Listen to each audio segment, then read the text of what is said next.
എന്താ പറഞ്ഞതറിയോ? സ്വർണത്തിന് 70,000 വില കൂടിയപ്പോ ആളുകൾ ഇങ്ങനെ മേപ്പോട്ട് നോക്കി ഇങ്ങനെ സങ്കടപ്പെടുകയാണ്.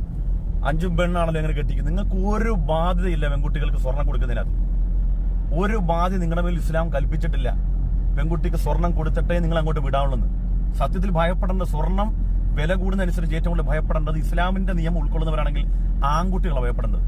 മഹാനായ ഉമർ റളിയല്ലാഹുവിന്റെ കാലഘട്ടത്തിൽ പുരുഷന്മാർ ഉമർ തങ്ങളോട് വന്നിട്ട് പറഞ്ഞു, മഹറൊന്ന് കുറയ്ക്കാൻ പറ. കാരണം മഹർ നിർബന്ധവും മറ്റ് സ്ത്രീധന മാമൂലുകളൊന്നും ഇസ്ലാമിൽ ഇല്ലാത്തതാ.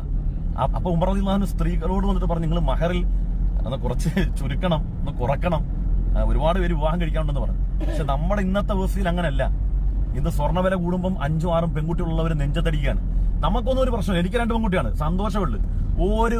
ഒരു ഗ്രാം കൊടുക്കാൻ എന്റെ മേൽ ബാധ്യതയില്ല. എന്റെ സന്തോഷത്തിൽ എന്തെങ്കിലും ഒന്ന് കുട്ടിക്ക് കരുത്തിട്ട് കൊടുക്കുന്നുള്ളതല്ലാതെ ഒരു തരി പൊന്ന് ചോദിക്കുന്നവർക്കോ അങ്ങനെ ആവശ്യപ്പെടുന്നവർക്കോ പെണ്ണുമില്ല. അങ്ങനെ കെട്ടിക്കൽ എന്റെ മേൽ നിർബന്ധമല്ല. അശോകേട്ട ഓക്കെ അല്ലേ? അശോകേട്ട 3 പെൺകുട്ടികളെ കെട്ടിച്ച് അശോകേട്ടാണ് ഇരിക്കുന്നത്. അതെ, അബ്ദുറഹ്മാനിക്ക് 3 കെട്ടിക്കാനുള്ള ആളാ. കോയക്ക എത്ര കെട്ടിച്ച്?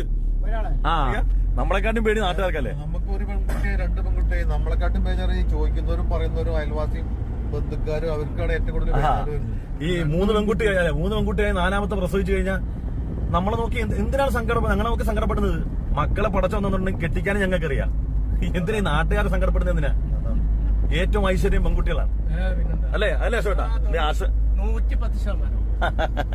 അശോകേട്ടന്റെ ഒക്കെ സന്തോഷം, 3 പെൺകുട്ടികളുള്ള അശോകേട്ടന്റെ ഒക്കെ സന്തോഷം കണ്ട ഇതുപോലെ ആകണം. പെൺമക്കളാണ് ഏറ്റവും